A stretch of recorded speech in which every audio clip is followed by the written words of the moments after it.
नाजरीन आदाब। आइए आज हिंदुस्तानी मीडिया के रवैये के बारे में बात करते हैं। क्या हिंदुस्तानी मीडिया गैर जानिबदार है? क्या मीडिया का झुकाव अमेरिका और इजराइल की तरफ नहीं है?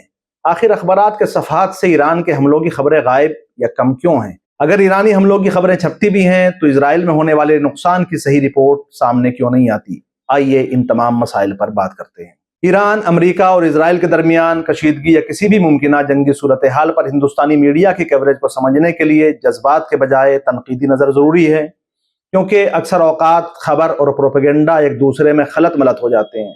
हिंदुस्तानी मीडिया तो यूं भी प्रोपेगेंडे में ज़्यादा यकीन रखता है, चाहे वो हमारे मुल्की मसाइल में हो या खारजी। हर वक्त वो नफरत के फ़रोग में लगे होते हैं, इस्लामोफोबिया का शिकार हैं, नफरत और इस्लामोफोबिया की मदद से TRP हासिल करते हैं। ऐसी कई रिपोर्टें सामने आई हैं जिनसे मालूम होता है कि नफरत पर मबनी बयानियों को फ़रोग देने के लिए अफराद और ख़बरें तैयार की जाती हैं ताकि अपनी दुकान चलाई जा सके। अगर ख़बरें मुसलमानों के ख़िलाफ़ हैं तो वो दाल में देसी घी के बघार जैसा काम करती हैं, लेकिन अगर ख़बरें मुसलमानों के फेवर में होती हैं तो उन्हें दबा दिया जाता है या तोड़ मरोड़ कर इस तरह पेश किया जाता है कि असल खबर ही गुम हो जाती है।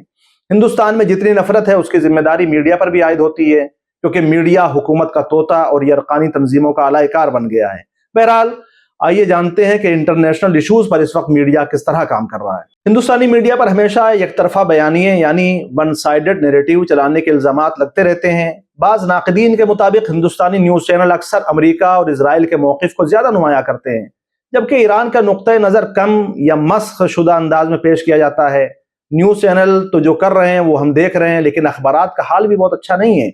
अखबारात में ईरान के हमलों के मुताल्लिक़ खबरें या तो बहुत कम हैं या किसी कोने में लगा दी जाती हैं, जबकि अमेरिका और इजराइल के हमलों की खबरों को बढ़ा चढ़ा कर लिखा जा रहा है। ऐसा लगता है कि जैसे उन्हें लिखी लिखाई खबरें भेजी जा रही हैं, जिन्हें वो ज़रा रद्द-बदल के साथ अपने यहाँ छाप देते हैं, क्योंकि आमतौर पर तमाम अखबारात में एक जैसी खबरें छप रही हैं। ऐसा नहीं है कि मीडिया इजराइल और अमेरिका के जराइम के बारे में नहीं जानता, उन्हें सब मालूम है, मगर बाज़ वजूहात की बिना पर हकीकत को छुपाया जाता है। उसकी एक वजह इस्लामोफोबिया भी है। दूसरी वजह अमेरिका और इजराइल नवाजी है। लेकिन क्या इजराइल और अमेरिका हिंदुस्तान के दोस्त हैं? यकीनन आज अमेरिका और इजराइल अपने सियासी और तिजारती मफाद के लिए हिंदुस्तान के करीब आ रहे हैं, मगर मालूम होना चाहिए कि अमेरिका ने कभी अपने दोस्तों के साथ वफा नहीं की।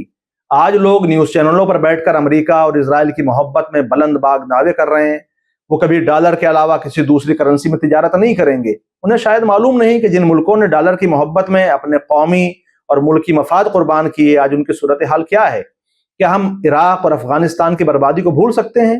सद्दाम हुसैन तो अमेरिका नवाजी में सब पर सबकत लिए हुए था। उसने अमेरिकी खुशनुदी हासिल करने के लिए 8 साल तक ईरान से जंग की। इनकलाब इस्लामी ईरान जब 1979 में कामयाब हुआ तो सबसे ज्यादा सद्दाम हुसैन को सदमा लाहक हुआ। उसकी परेशानी जाती नहीं बल्कि अमेरिका की आयद की हुई थी, क्योंकि सद्दाम हुसैन एक डिक्टेटर था जिसने इराक में माइनॉरिटीज पर बेहद जुल्म किए थे। इसलिए उसको अपने जुल्म की पर्दापोशी के लिए सहारे की जरूरत थी। ये सहारा वक्ती तौर पर अमेरिका ने दिया और सद्दाम हुसैन के जरिए ईरान पर हमला करवा दिया। ये जंग कई साल तक चलती रही, मगर नतीजा क्या हुआ? सद्दाम हुसैन जब अमेरिका के किसी काम का नहीं रहा तो उसको भी उन्हीं बहानों से ठिकाने लगा दिया जिन बहानों से आज ईरान पर जंग थोपी गई है। अफगानिस्तान के तालिबान को किसने खड़ा किया था? क्या अमेरिकी ओहदेदारों ने यह कबूल नहीं किया कि तालिबान और दाइश को उन्होंने ही खड़ा किया था? फिर उन्हीं तालिबान पर अमेरिका ने हमला करके अफगानिस्तान को तहस नहस कर दिया। इसके बावजूद मीडिया दाइश और तालिबान को इस्लाम के कट्टरपंथी रुख के तौर पर पेश करता है। अगर अमेरिका खुद ये तस्लीम करता है कि दाइश और तालिबान को उसने जन्म दिया था, तो मीडिया इस हकीकत को पेश करने से क्यों कतराता है? क्या ऐसा नहीं है कि दाइश और तालिबान के कट्टरवाद की बुनियाद पर हिंदुस्तानी मुसलमानों को टारगेट करना होता है? खैर, अमेरिका ने अपने दोस्तों के साथ क्या किया, इस तरह के ढेरों मिसालें हैं जो पेश की जा सकती हैं। इसलिए हम कभी ये नहीं कह सकते कि अमेरिका हिंदुस्तान से बगैर किसी फायदे के दोस्ती चाहता है, बल्कि यूं कहा जाए कि अमेरिका दोस्ती का कम ख्वाहिशमंद है। मगर हमारे वजीर आजम नरेंद्र मोदी ट्रंप की दोस्ती के लिए हर हद से गुजरने के लिए तैयार हैं। ट्रंप तो इस वक्त पाकिस्तान के साथ खड़ा है, क्योंकि उन्हें ईरान को घेरने के लिए पाकिस्तानी फौजी अड्डों की जरूरत है। जनरल आसिम मुनीर जो अमेरिकी अलायकार है और अमेरिका की मर्जी के बगैर वो एक मिनट के लिए भी अपने ओहदे पर नहीं रह सकता, अमेरिका की गोद में बैठा हुआ है। ऐसे हालात में हमें अमेरिका की दोस्ती से क्या हासिल होगा? अगर अब तक कुछ खास हासिल हुआ हो तो आइंदा भी हासिल होगा।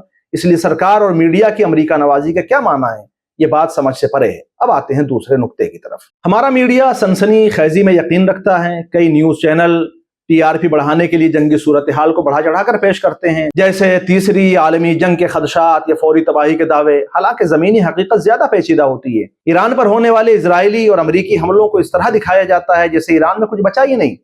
انہیں انسانی اقدار اور ایماندارانہ صحافت سے کوئی سروکار نہیں ہوتا، بلکہ سنسنی خیز خبریں چلائی جاتی ہیں جن کے لیے وہ کسی بھی حد تک جا سکتے ہیں، جیسے آپریشن سندور کے وقت میڈیا لاہور اور اسلام آباد تک پہنچ گیا تھا۔ اسی طرح ایران پر امریکی حملے کے وقت تہران پر قبضہ کر لیا گیا تھا۔ اس طرح کی خبریں ہندوستانی میڈیا میں عام ہیں۔ ہمارا میڈیا ادھوری اور غیر مصدقہ معلومات عام کرنے میں بلا کی مہارت رکھتا ہے۔ سوشل میڈیا اور غیر مصدقہ ذرائع سے لی گئی خبروں کو بغیر تصدیق کے نشر کر دینا ایک بڑا مسئلہ ہے، جس سے عوام میں غلط فہمیاں پیدا ہوتی ہیں۔ مگر میڈیا کو اپنی TRP سے مطلب ہے، اس کو اس سے کوئی سروکار نہیں کہ عوام ان کے بارے میں کیا سوچتی ہے۔ دوسرے یہ کہ ایسی خبریں پلانٹ کرنے کے لیے باقاعدہ ٹریننگ ہوتی ہے اور فنڈنگ کو بھی نکارا نہیں جا سکتا۔ مثال کے طور پر BBC، جو استعمار کا رٹو طوطا، اس کی خبریں یک طرفہ بیانیاں بلکہ امریکی پروپیگنڈے کے فروغ کے لیے ہوتی ہیں۔ اسی طرح العربیہ.net، جو سعودی عرب سے چلتا ہے مگر اس کی تمام تر خبریں امریکہ اور اسرائیل نوازی کی مثال ہوتی ہیں۔ اس طرح کے سینکڑوں چینل ہیں جو اسلام اور مسلمانوں کے خلاف کام کر رہے ہیں۔ آئیے اب آپ کو ایک دلچسپ واقعہ سناتے ہیں۔ ایک پریس کانفرنس جو رہبر انقلاب اسلامی کی حمایت میں کی جا رہی تھی، جب علماء نے مسلسل یہ کہا کہ ہمارا قومی میڈیا اسرائیل اور امریکہ نوازی میں رہبر انقلاب اسلامی کی توہین بند کرے، اب یہ برداشت نہیں کیا جائے گا، تو ایک رپورٹر نے کہا کہ ہم اس بارے میں کیا کر سکتے ہیں جب ہماری حکومت اسرائیل اور امریکہ کے ساتھ ہے؟ جب وزیر اعظم اس بارے میں کچھ نہیں بولتے تو ہم ایران کی حمایت کیسے کر سکتے ہیں؟ اس سے میڈیا کی آزادی، خود مختاری اور ذہنی غلامی کا اندازہ لگایا جا سکتا ہے۔